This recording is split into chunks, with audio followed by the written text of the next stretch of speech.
I really need an intro to this so that the first thing you hear isn't me desperately trying to wake up, get activated. Good morning, everybody. It's Rob Garcia, the Warrior Strategist, and welcome to Monday. We made it. Hope you guys are doing well. I hope you had an amazing weekend. I woke up today and I wanted to kind of change the format a little bit of my live broadcasts.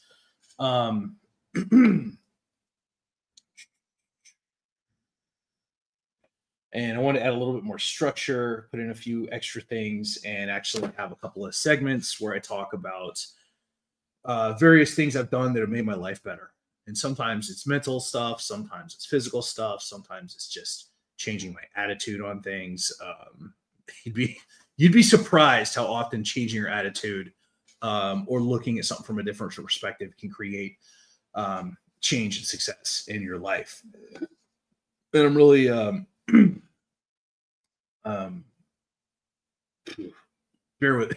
bear with me. I've been up for like 5 minutes. I just jumped out of the shower. So the fact this is called Monday Motivation and I'm trying to just wake up is hilarious to me for some reason. Okay. You start over, put my game face on. So first of all, gotta give a shout out to my sponsors, and this coffee mug is a big indicator of one of them.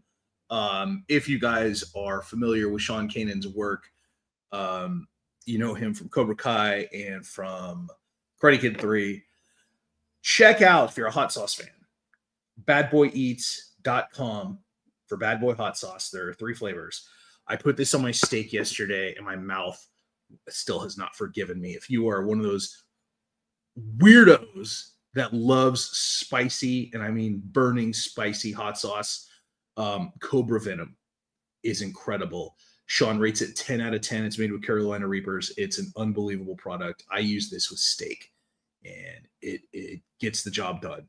You can get it at badboyeats.com. It's an amazing product. I'm doing the PR for it, so they are a sponsor. But I love this. I can honestly say, even if they were not a sponsor, this is the best hot sauce I've ever had in my life. There are 3 flavors. There's Red Pepper Punch, which is kind of mellow. There's Mango Madness, which is a spicy, sweet mango flavored hot sauce. And then there's the granddaddy of them all, Cobra Venom. You notice this bottle still has quite a bit left because I'm a little scared of it. Every time I have some, it's just so intense, man. It's like a roundhouse kick to life. But yeah, I've been working the PR campaign for Bad Boy. It's been going well. He's gotten some interviews. He's appeared in some food podcasts, and we got him in Medium, Newsbreak, and we did a feature in Shift Magazine. So that was pretty cool. I'm still working on creative ideas. I'm hoping that the interns can help me with some just refurbishment of the mind and the creativity. And that's why I'm excited to have interns hopefully joining me at the Warrior Strategist HQ in a couple weeks. And that goes on to my next agenda item. We are having interns interviewing this week. I had 11 people. I had 4 slots for paid interviews, paid internships. God, wake up, Rob. And I had 11 people apply, and they were all spectacular. No, I had 13. I had 13 people apply for 4 slots. And I was just really impressed that the quality of the applicants. And I pre-called one of them because her portfolio was amazing. She definitely has a leg up on the other applicants just because of the enthusiasm. She did her homework, her research on me, and really is fired up to work with me in an internship capacity, which is great. I'll talk about that more, like how to ace interviews. That's actually a really good topic. Maybe I'll do like some training for college students or something later this week. But that's exciting. I need some fresh energy in my life, and working with younger people. They have like hope and dreams and motivation, things that I'm still working on. All right. So first thing I'm going to talk about today on my agenda is being smarter. And There are days, where do I even start with intelligence? Like I love teaching it because I've had such weird experiences with it, and all of us at one point feel really smart or really stupid. It's just part of life. But let's give a good morning shout out to Rue and Phil Cook, by the way. Thank you for tuning in, guys. Appreciate it. Share it, like it, comment, all that good stuff. Always appreciate the support. Let me know if you need anything. When there are days when I know that I'm going to have to bring a little bit more brain power to the battlefield, I have what Tony Robbins calls rituals. And I wrote down 5 of the biggest things I do in order to tap into higher cognitive function. And Rue says the difference between being smart or intelligent. Exactly. So let me preface this. I mean, for you guys that know me, you know my story. Severe learning disability, ADD, failed out of high school, failed out of 2 colleges. I'm sure my family situation probably contributed a lot to it too. But I didn't understand my learning style until I was like late 20s. And active duty, like almost every job I've ever been to, I've been called stupid, or they always thought I was like slow. And I'm sure that my behavior contributed to that because I ask a lot of questions. I don't understand things the first or second time. And I always felt like I was just, I knew that I was like really good in some areas. Like, for example, I had a very high reading level as a kid. I was always like 2 or 3 grades above. And even as like a little kid, I was using like really big words correctly. And my grandma tells me these stories, and it was because this is crazy, and this is like a little segue, so bear with me. My other grandmother was a hoarder, and so she had all these Alfred Hitchcock's mystery magazines, right? And I would read them as a little kid, like being like 8 or 9, and I would read all these mystery stories, and I learned a bunch of words, and I learned like I just liked them because Alfred Hitchcock Mystery Magazine was such a weird variety of stories. Some of them were murder mysteries, some of them were sci-fi, some of them were just cool fiction. But I just loved reading those, and I think it's what helped me boost my reading comprehension as a little kid. So anyway, as I got older, I just, any type of group setting, whether it was school, whether it was jobs, whether it was military, in the early days, I just was always categorized as the slow guy. Tech school in the Air Force, like the guys I went to school with, like some of them became pilots from enlisted, right? Some of them, I mean, all of them were super, super smart, like valedictorians or fucking honor roll, like all this stuff. I was always at the bottom of my class. And the reason I'm telling you guys this is that whenever I teach intelligence training, and I really do want to do like either a seminar or some type of like group training on this, but as I got older, I figured out my learning style, and I was a kinesthetic tactile learner. It means you learn by doing, or you like motion, like you don't like sitting in a classroom, right? And because of my ADD, I would just tune out after about 12 seconds when some professor would start talking at me, especially if the material was dry. Any class where I had the ability to be creative or read cool shit, I did much better at. And I like social studies. If I could make, I remember one of my projects I did really well on, my grandma helped me, and I made a medieval like reenactment, like a torture chamber.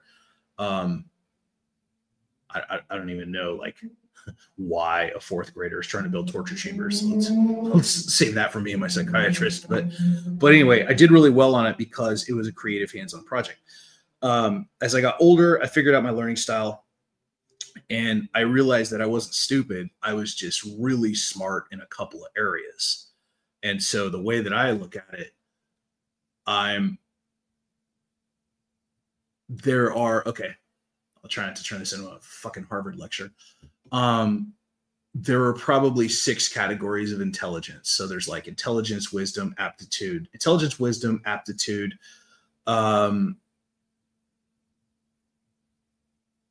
prodigy, genius, and just those are probably the big ones. That's 5. And what you have to understand is, okay, general intelligence is like your IQ. And some people are, when we talk about geniuses, some people are across the board, like just able to apply a really high IQ to whatever they're doing, right? That's an across the board genius level person. All of us have intelligence. It can be increased up and down. I feel like it's a shifting number. And I feel like IQ tests are kind of bullshit. So aptitude is where I really, really shine. And I have no problem like humble bragging that in a few very select areas, I do like have a very, very high aptitude. Thank God. Right. And a couple things I'm really, really good. Like I blow people out of the water. But I'm not one of those guys that is constantly at this high level. I know people like that, and a lot of them are fucking really miserable. Can you imagine being like smarter than 80% of the people that you're around, or 90% of the people, like every single day? It's kind of miserable. And you got to find like other smart people. Scott Oldford, who I talk about, is a perfect example of one of those guys. He's been a genius since he was like 12. And I mean, like real legit genius. He's a business guy. He wrote Million in the Red. I interviewed him once for Shift. He has so many similarities to me that it's incredible. So anyway, after I figured out my learning style, I realized I wasn't stupid. I realized I was actually gifted in a couple of areas. And that's when I needed to veer into entrepreneurship. And I think I read The Millionaire Next Door, but I've always had like low self-esteem about my intelligence because I wasn't pilot smart. And once I read Successful Intelligence by, I think it was Sternberg, he mapped out that he was the slow kid and that standardized tests were bullshit. They don't measure emotional intelligence. They don't measure morality. They don't measure like what it's really like being around a person. They just measure your ability to do rote memorization, to really memorize and regurgitate. There's no like actual thought or creative endeavors, anything like that. So anyway, after I read, Phil says, look at Elon. Yeah, I'll get to Elon in just a second. I have some thoughts, good and bad. After I read Successful Intelligence, basically Sternberg said there's 3 forms of intelligence that are prominent in most people. There's practical, which is like your street smart people, kind of like Green Berets that just parachute in. They have no resources and they have to like train the indigs and teach them, skill sets so that they can overthrow a government, whatever. Thinking on the fly, assessing the resources you have around you, things like that. Those are practical. Analytical are your typical pilots, engineers, scientists. People are really good at math, but they can only have like one binary, not non-binary. They only have one solution to any problem. And they have trouble thinking outside of conventional norms. And then you have creatives who are always building stuff. Their minds are always wandering. They're always like, they can really like get into conceptualization in their brain. They have good spatial intelligence. Creatives can sometimes like delve out into art and music and drawing and, video games, skateboarding, whatever. And once I realized that I was just a creative that was trying to make it in an analytical world, everything changed. Everything changed. I realized that I wasn't stupid. I just had a very active mind and that I didn't believe in conventional stuff. Look at my lifestyle, for God's sakes.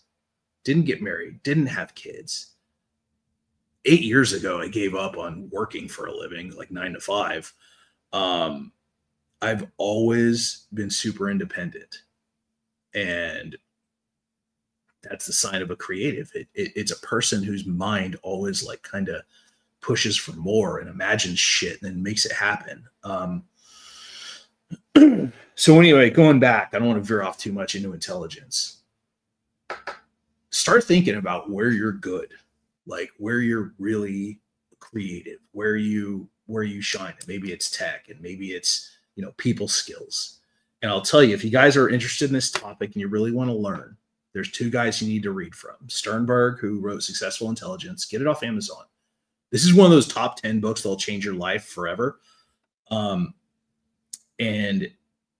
what was the other guy's name? There was Sternberg, and there's one other dude. And what's funny is they actually talk about each other in each other's books, and they kind of hate each other, but it's like passive aggressive, like under the surface. The other guy, and I'm sorry, I should know this. So it's Sternberg and somebody else, but they're both into intelligence. And the other guy talks about the different, like those are the 3 personality intelligences that Sternberg talks about. The other guy talks about aptitudes. He talks about certain forms of intelligence, like musical intelligence, athletic intelligence, interpersonal and intrapersonal, which is like how you treat yourself and interact with yourself, and how you treat and interact with other people. And the other guy is freaking fascinating. I'll remember his name later, and I'll update you guys. But I picked up about 8 books between both of these guys. They're both PhDs. They both were categorized as slow when they were kids, and they both thought SATs were bullshit, and they both ended up being PhDs.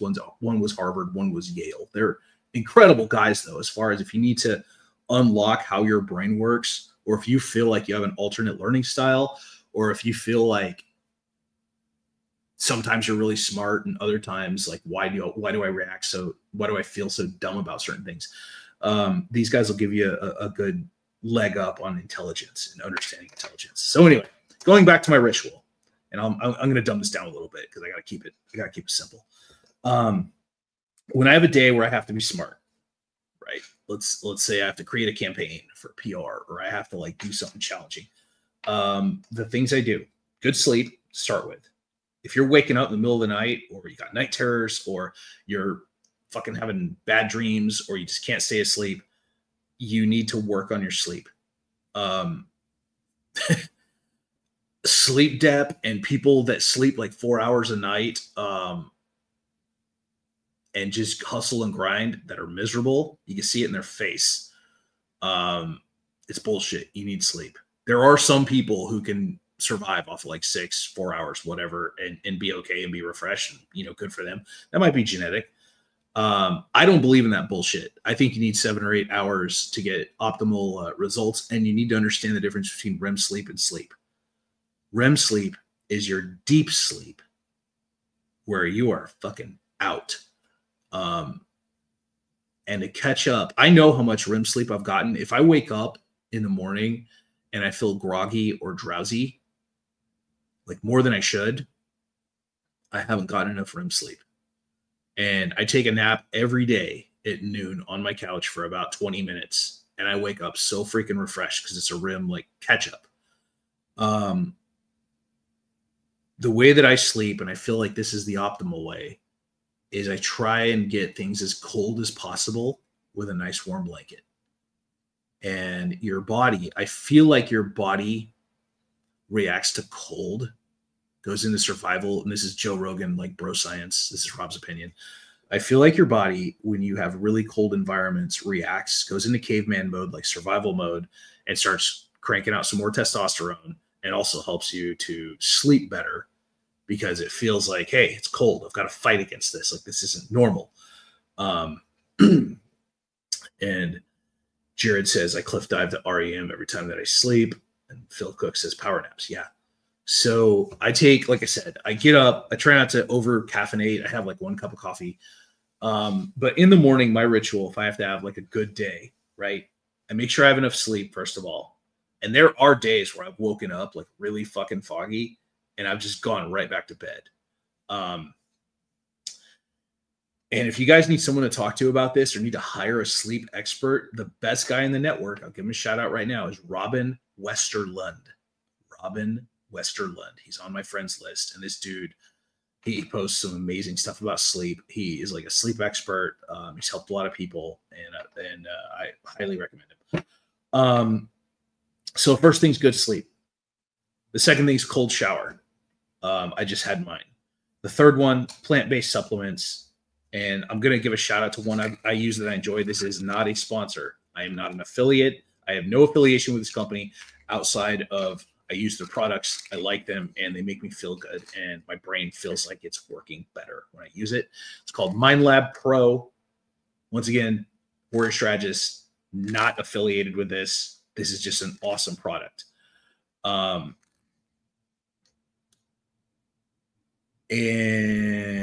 it would be the funniest thing in the world to do commercials for these guys. Because a Warrior Strategist commercial for MindLab Pro. It's like, hey man, I got a PhD and I like your drugs. I party with these. I take them all the time. They make me smart.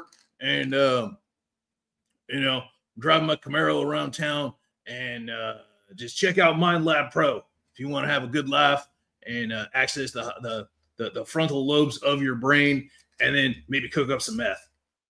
That would be my idea of a commercial for smart people for MindLab Pro, which is actually a pretty good product. So check it out. It's not cheap. It's not about $1 a pill, but it's part of my ritual. And Jared says, can he sign my VA docs for boosting a rating? I'll bet VetCom could help you boost your rating. Just saying. We'll get to them in a minute. VetCom, VETCOMM.us. All right.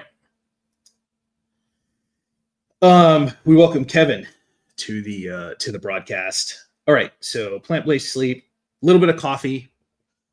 Starting off here, I make my own Warrior Strategist blend, which is kind of insane. I have like 3 different blends. I use 7-Day Seguin. I use Bustelo Espresso, just a tiny amount because it is strong. And I use a little bit of Folgers for the base, or Starbucks Vanilla. These 3 come together like Voltron to deliver an amazing kick. And then last, Phil Cook nailed it, exercise.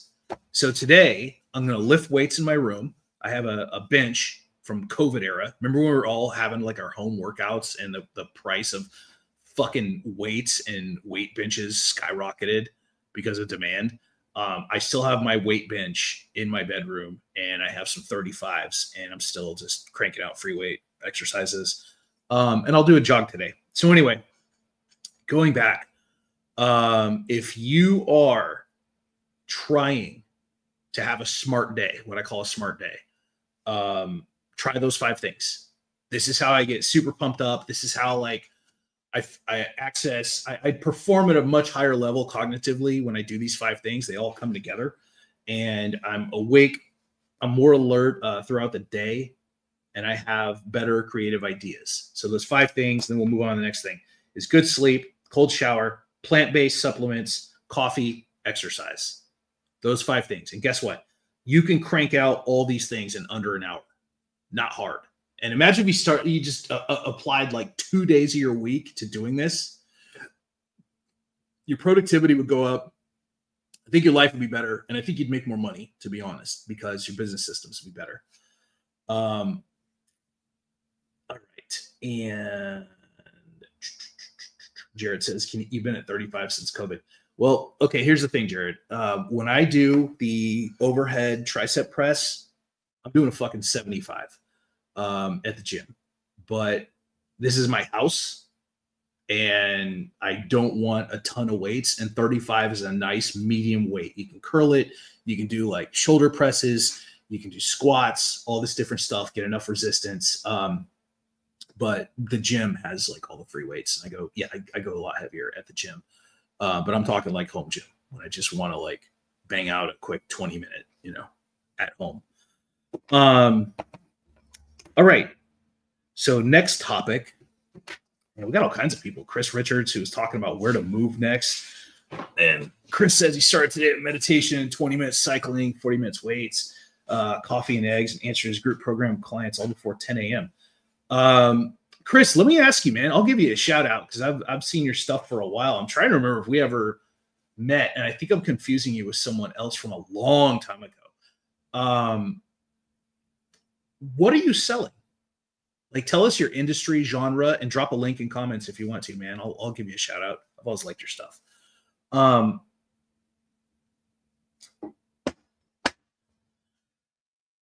Next thing up is the portal. So as you guys know, in November, I had this crazy idea, and those are the best kind. Good morning, Ted Fox. I had this crazy idea that I was going to take my business from 6 figures to 250,000, and I was going to do it with like 2 months prep time. Bold take. It is working. It's not one of these things that happens overnight.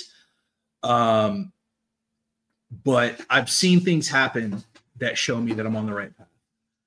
And I call it the portal. It was just something I made up in my head. I've been doing some really wild AI graphics that are like 80s neon style that are actually really eye-catching when I write about it. And in the future, I might even write a book on it.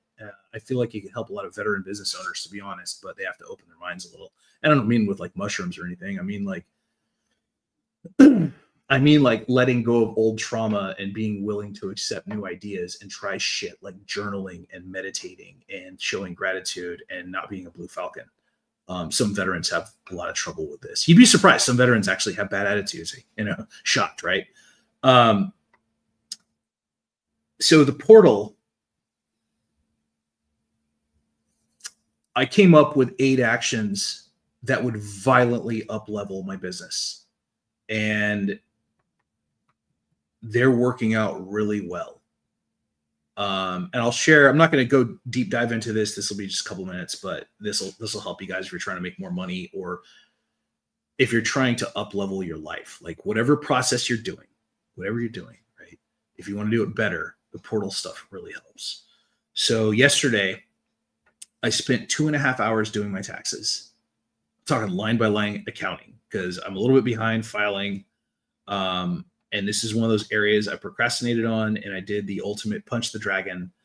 I'm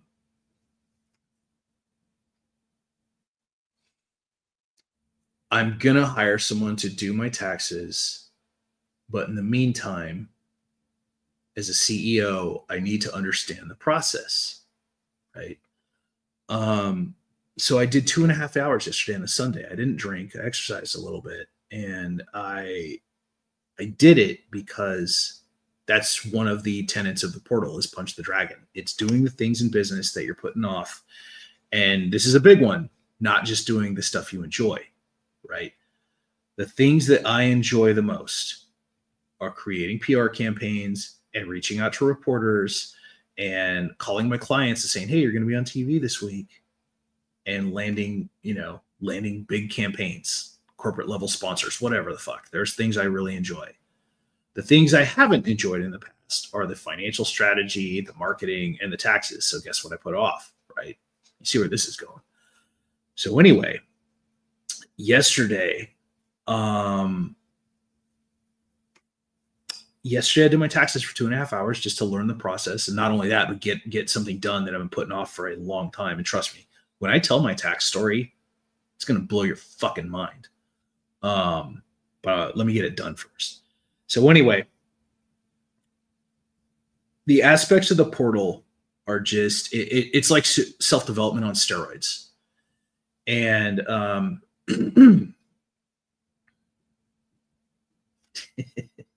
just checking out the comments. These are great. I'm actually going to read his post because he put some thought into it. Never met in person, but I hope we can set that up sometimes. In a nutshell, it's about leadership for me, buddy. Big focus on self-trust, high-stakes decision-making, big personal upgrades so they can scale without the usual resistance and sabotage issues. So, Chris, the way that I would sell that, sorry, I segue sometimes if I see an interesting comment. I'm like kind of like Joe Rogan, like squirrel. The way that I would sell that is past case studies and results. Like somebody came and worked with you, and what was the end result? Was it qualitative? Was it quantitative? Did they sell a lot more? Did their life get better? And then talking about the advantages of working with you specifically. What I do PR and visibility, right? What I do takes a lot of interaction with people, and I'm not always the most social with people. But being able to stand out from competitors means looking at your branding, looking at how you're presenting yourself, and having social media that's hot fucking fire. Combination of videos, if you do a post, take 20 minutes on it. And I'm dead serious, like emojis, aesthetic spacing, powerful headline,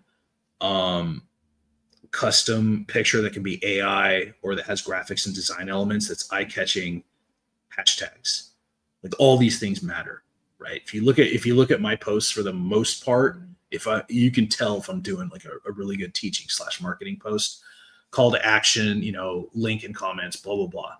The point is, if you're really trying to up level, you need to look at the marketing and you need to understand your customer journey. What makes somebody see something and then want to hire you?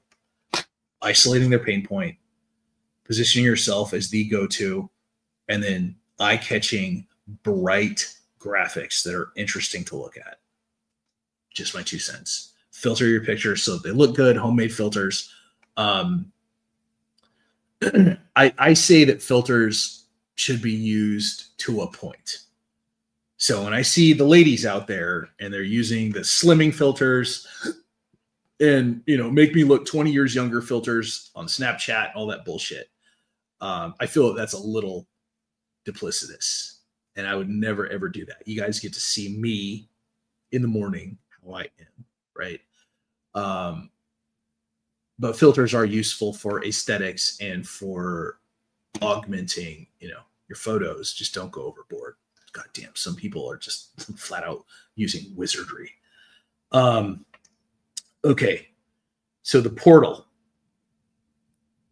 Some of the things I did in order to increase my business, and this year I set really, really lofty goals for myself in the context that my goal is to go from 6 figures in 2025 to 250,000. That's a pretty good size scale, 2.5 times.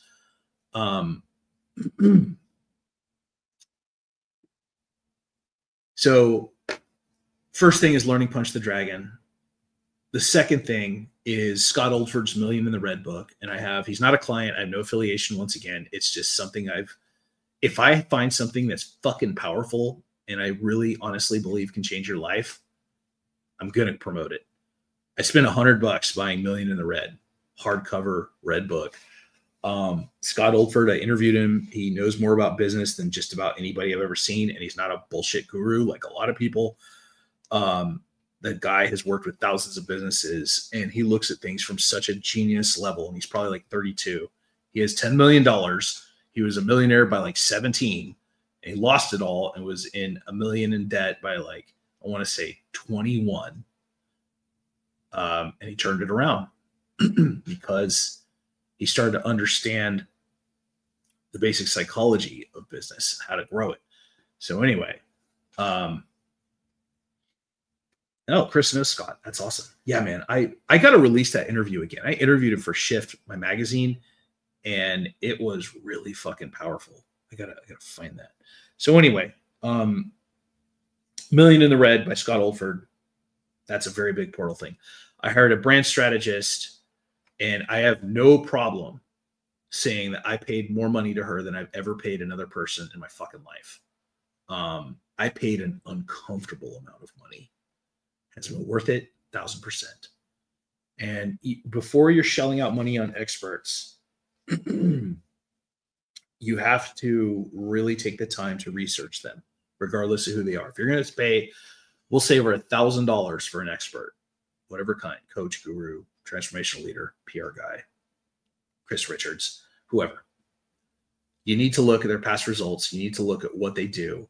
You need to look at their background. People put more research into their car, buying a car, than they do hiring experts. And it infuriates me. This is why so many people get ripped off, because they don't do their due diligence. So I've known this woman for 10 years. The last time I hired her, I made 6.5 times what I paid her. Think about that. You give somebody X amount of money, you get 6.5 times back, right? This year, we're only shooting for 2.5. And it's been amazing. But like I said, this was good for a couple reasons. If you invest in somebody or something, you'll do the work. Sunk cost fallacy, right? If you have paid X amount of money into someone, you will commit to it, because nobody's going to walk away from a lot of fucking money that they've invested in something. They just won't, for the most part. So I did that because I wanted to show that I was serious. I wanted to put a stake in something. And this is one of the smartest people I've ever met in my life on so many levels. The spiritual development has been incredible. My life is happier. I'm thinking at a higher level, and I'm just really enjoying what I'm doing. The process of it has nothing to do with the money. And this is another thing with the portal. As I get better, the business gets better. My energy gets better. I attract more people. I have more meaningful conversations. Ted Fox just hired me for the second time. Why?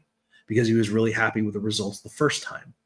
And we stayed in contact. We got a great business relationship. He's a good dude. He works with Gunny Gonzalez, who we all know and love.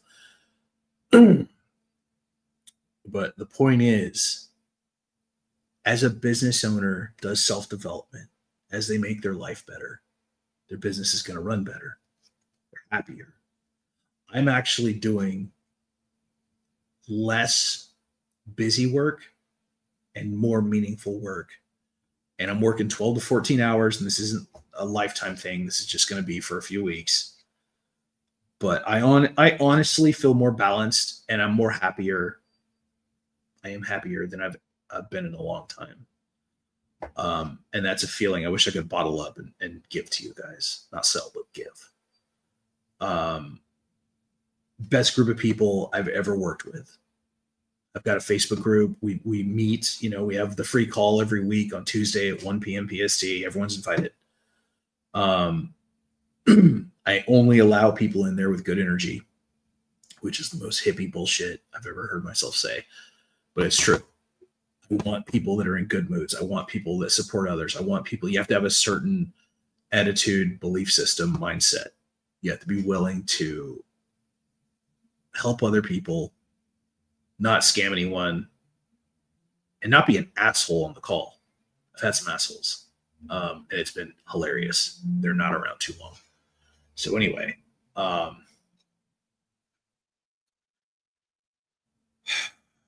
let's veer back. So the portal, and I'll just give you guys a quick summary. Sorry, I'm just kind of pontificating and thinking, and I'm enjoying this conversation. There's some cool people watching this.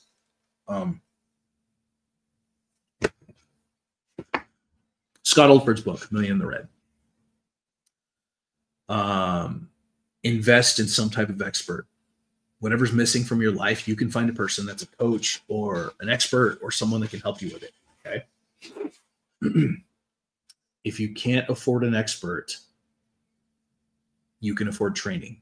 You can afford DIYs. When people come to me and they say, dude, I love your stuff. I would love to work with you, but I can't afford one of your packages. I say, okay, join Tactical CEQ Elite, $50 a month. You get to work with me one-on-one. We develop your PR plan. There's weekly training. You get rewards after a while. Then you get to work with an award-winning PhD PR specialist. It's got 34 people on TV. $50 a month. I think it's very worth it. But the point is, you have options, regardless of your income level or if you're worried about money. Like, you have options to better your life. And a good business person will not just cater to the rich. They'll have something for everyone. And the way to think of it, the lower you go on the pricing, the more DIY it's going to be. And that's okay. We have to start somewhere. I had to bootstrap my first couple of years. But understand that, going back, hire an expert, hire consultants, work on you. This is all portal shit. You need to understand if there's anything in your background up here and in your subconscious that's keeping you from your best business stuff. And what are some of these things? Well, we've all heard of this stuff. Imposter syndrome, fear of success, fear of failure, fear of judgment, fear of money, fear of change. Those are the big ones. And it's what keeps people locked into their life and unhappiness. all entrepreneurs get imposter syndrome. If you don't ever have imposter syndrome in your career, I would question and wonder if you're a sociopath. Imposter syndrome is your caveman DNA saying, hey, this feels a little weird. Survival mechanisms kicking in. Why are you doing this when 99% of people just have a normal job and are not approving this action, right? If you recognize symptoms of any of these things, and poverty mindset, I didn't mention that one. That's a fucking big one. If you have symptoms of any of these things, it's important you address it. How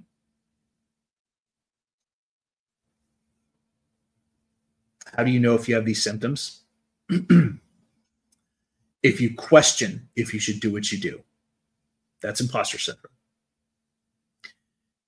If you are scared to invest in your company and reinvest money into it, that is poverty mindset. If you are worried about pulling the trigger and releasing that website or announcing that offer, or you think people are going to, make fun of you or talk down to you, that's fear of judgment.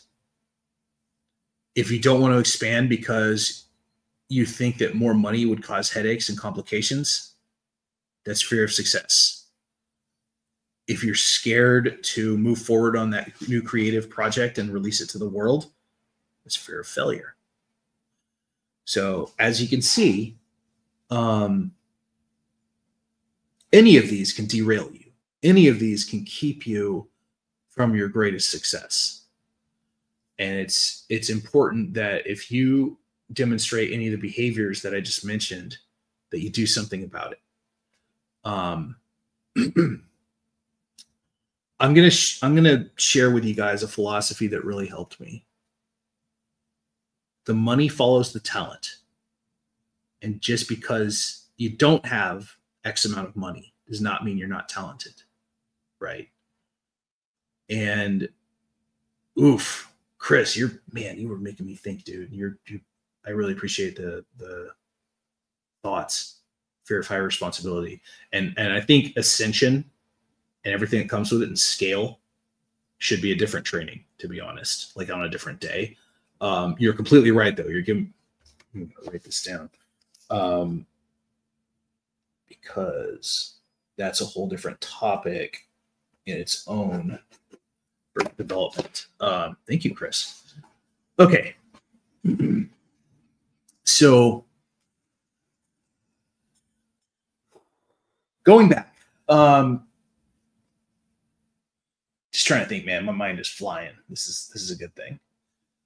Going back, if you have these things, they're going to keep you from getting to a better place. And I was talking about money and talent. There we go. I want you guys to understand something. Entrepreneurial self-esteem is oftentimes unfairly tied to how much money you make. It just is. And if you guys are doing okay, but you're not like balling out of control, you think there's something wrong with you. You see all these guys on the internet and girls that are fucking lying about their lifestyle and the Instagram bullshit, and the Lambos and the rented mansions and all this shit. If you aren't making fucking $30,000 months, bro, what are you even doing? Okay. I have many schools of thought on this, but honestly, a lot of you are very, very talented. It's just either a self-development or a marketing issue. And I always had the talent and enthusiasm, but my skill set had to catch up for me, for what I do personally. I had to get better at what I did before I started to really take off. And now I have the resources and the experience and the results to start talking shit like Ric Flair. And you have to develop a healthy ego in business. And I always tell people be a 7 out of 10. Okay, if Grant Cardone and Trump are like 9s and 10s, Alec Baldwin, like those types, you want to be about a 7 because you still want to be likable. You want to have a bold, forward-thinking ego where you're proud of yourself and that you're confident, but you don't want to constantly be in this weird competition with other people and yourself. You want to remember to be selfless and to help others. This is part of gratitude and part of being spiritually balanced. And the best way to look at this is you don't want to be better than everyone around you. You want to be better than you were yesterday. Okay. And that was the greatest thing that ever popped into my head years and years ago when I was thinking about how to balance ego, arrogance, confidence, all this shit, right? You want to be a dynamic leader. You do want to be like confident and excited and enthused, but you don't have to be better than everyone all the time. And some people at high achievement have this fucking Napoleon syndrome that's hilarious to watch. Navy SEALs, PhDs, quarterbacks, pilots, just high achieving people, special forces. I'm not saying it's all of them, obviously, but if you're one of those lucky few that can get to that level,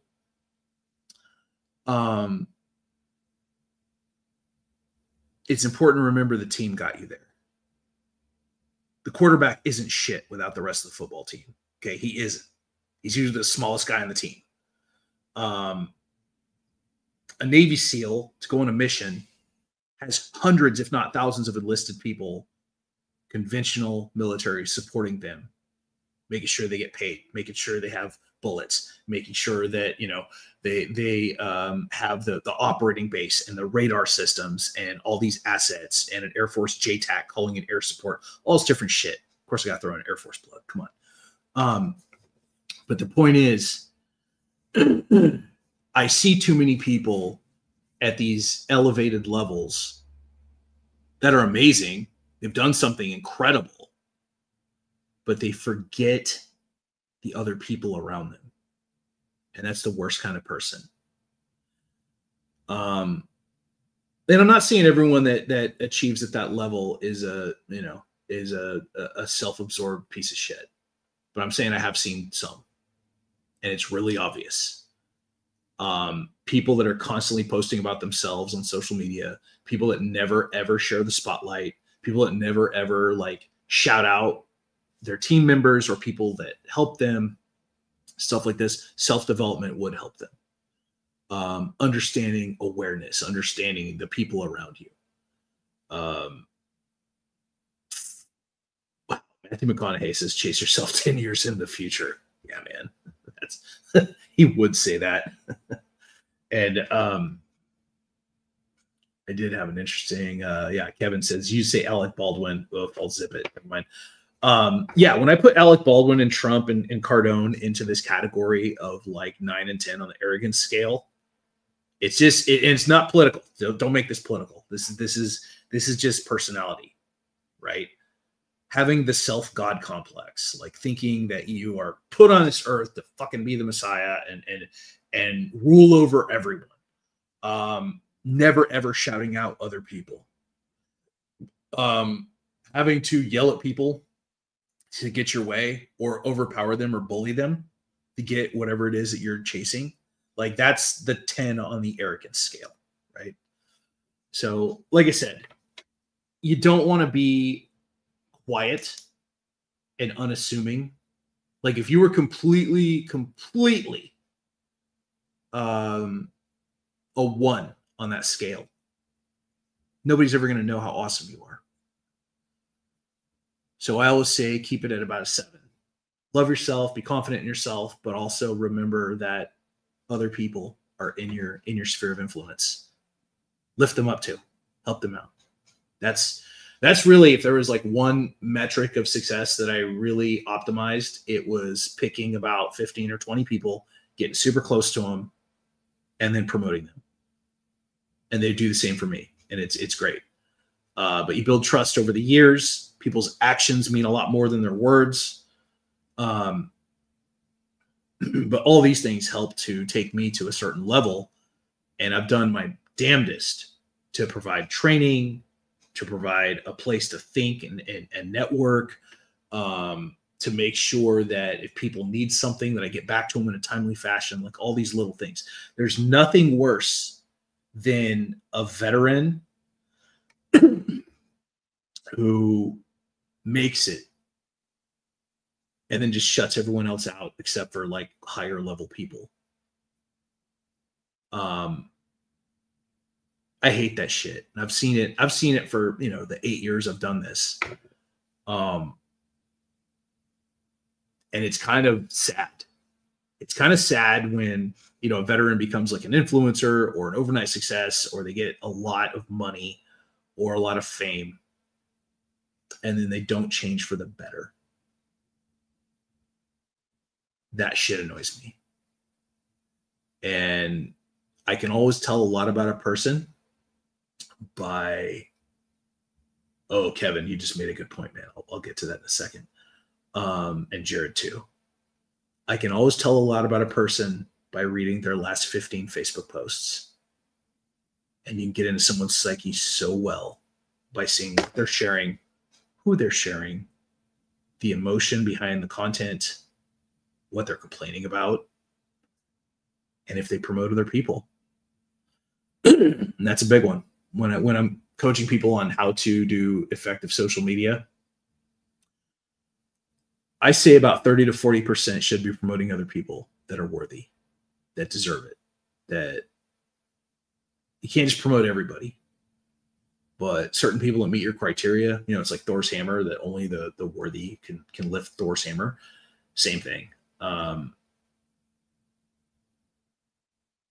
That there's a guy in San Diego, for example. I'm not going to name him, but he's not a veteran, but he's an entrepreneur.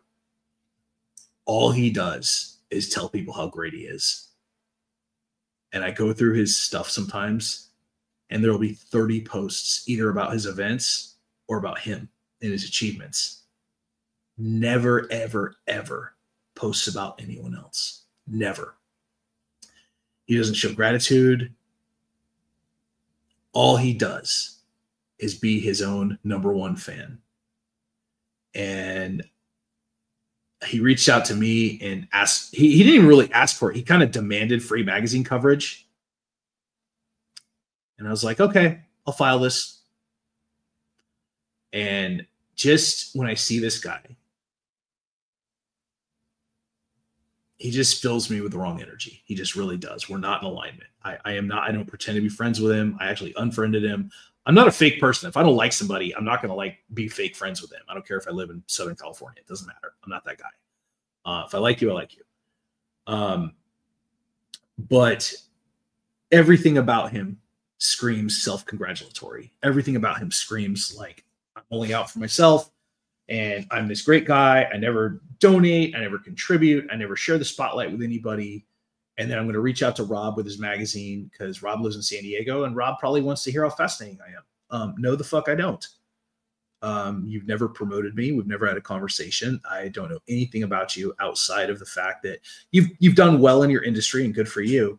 But you've never lifted a fucking finger to help anyone else from the looks of it. Just saying.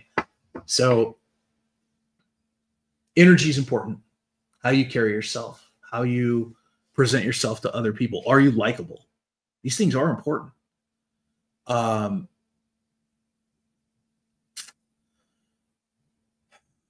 this is part of the portals. The self-development part's really important. I've gone out of my way, and I'm not self-bragging here. I'm sharing actual shit that made a meaningful contribution.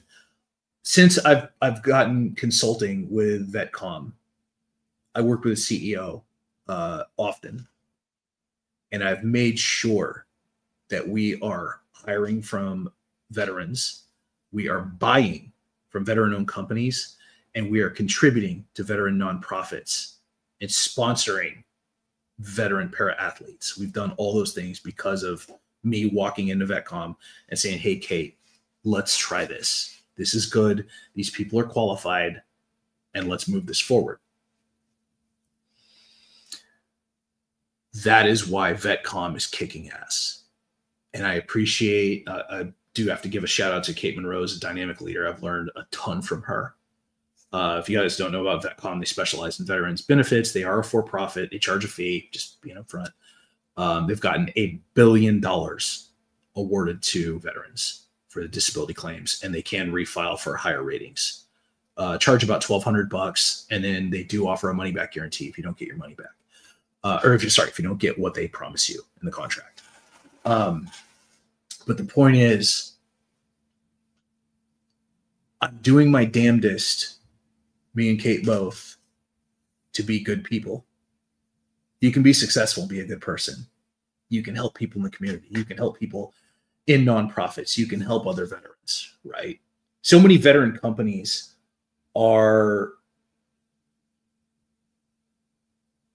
they claim that they want to support veterans, but are they? And that's what you have to ask. And that's the direction my goal is to help Kate Monroe go that direction.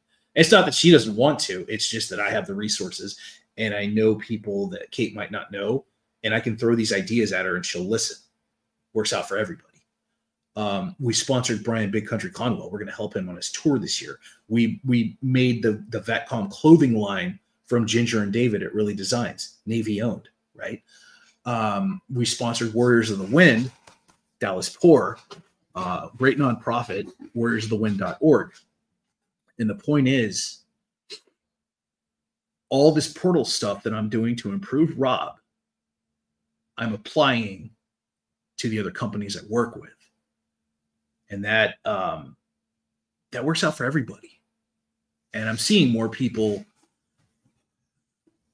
reach out to me. I'm seeing more people want to work with me. I'm seeing more people like understanding my message because they see my actions. And it's a great feeling. Everybody wins. So anyway, sorry, I went on way too long about the portal today. All right. And yeah, Jared, they're actually doing a refurb of the website. And they've got a guy. So VetCom just underwent, and this is a whole nother training I'm going to do, but we just hired like 3 new employees. I was in charge of training them, and then they brought me on as a consultant, which is perfect because I get to work my own hours and then still get a lot of shit done. And I'm in charge of their social media and their PR. It's been awesome. All right. Veering off from the portal, and I'm sorry, I'm up to almost an hour. This is cool, but I definitely need to let you guys get to what you're doing. Here's what's going on lately. Big Country, Brian Conwell, the 15th of March is having his documentary premiere. This is a giant life-changing event. If you don't know this Big Country story, it's wild. He lost a leg in a horrific car accident while active duty. He was a sergeant that deployed to the Middle East, and then he came back, got lunch for his guys, and hit some black ice and had a life-changing accident, like 150-foot drop off a cliff. Became a veteran para-athlete, winning 21 medals. So anyway, he has a great event at Troust Brewing in North Carolina. The 15th, I'm going to be tipping off media this week. But reach out to Brian if you want to support him. You can donate. A lot going on. And yes, I absolutely have good eye. If you're on Instagram, you see my or anywhere, you see my Robotech stuff. Good eye. That's one of the rules of broadcasting. Have something interesting in the background. So if you don't give a shit about the topic that the person's talking about, you can at least look at like their Fast and Furious car or their freaking Robotech stuff, or usually it's Iron Man. VetCom will be going to the border tomorrow with Fox News to shoot some segments. I helped develop something called VetCom News, and they'll be shooting segments for that as well. And just talking about the proliferation of active duty being deployed to the border to guard it, the Marines that are out there, and then some of the stats where the border crossings have greatly decreased because of recent administrative policies. So that'll be pretty cool for VetCom. They like doing that stuff, and it gets the employees out of the office. So I'm a big fan. And lastly, just want to share again, Warriors of the Wind. If you guys want a nonprofit to support, they could use it. They do things that are outside the box. Dallas Poor is a creative thinker, former U.S. Marine captain. He dressed up in a teddy bear suit and took teddy bears to sick kids at the hospital near Bakersfield. I think Lemoore, around there. I'm a big fan of what they do. I've known Dallas a long time. He's a good dude. Check them out at warriorsofthewind.org. They've got a great YouTube channel, and their mission is very, very vet-centered. But they do a lot of stuff in the community. If somebody needs a wheelchair, for example, or if there's a veteran on the streets, Dallas will do everything he can to help them. Unbelievable organization and nonprofit, and I helped link up VetCom with them. So check them out at warriorsofthewind.org and subscribe to their YouTube channel. They're always doing fun shit. Dallas is a good dude. Really love what they're doing. I serve on the board of directors. Can't wait to help them grow. All right, that's all I got for today. I've gone a full hour. I did not mean to talk this much, but I'm just having fun with my friends. That's what I do every single day as I'm taking my plant-based supplements. Thank you guys for tuning in. If you need anything with PR or visibility or whatever, I would love to help you. Rob Garcia, the Warrior Strategist. And as always, stay famous. See you next time.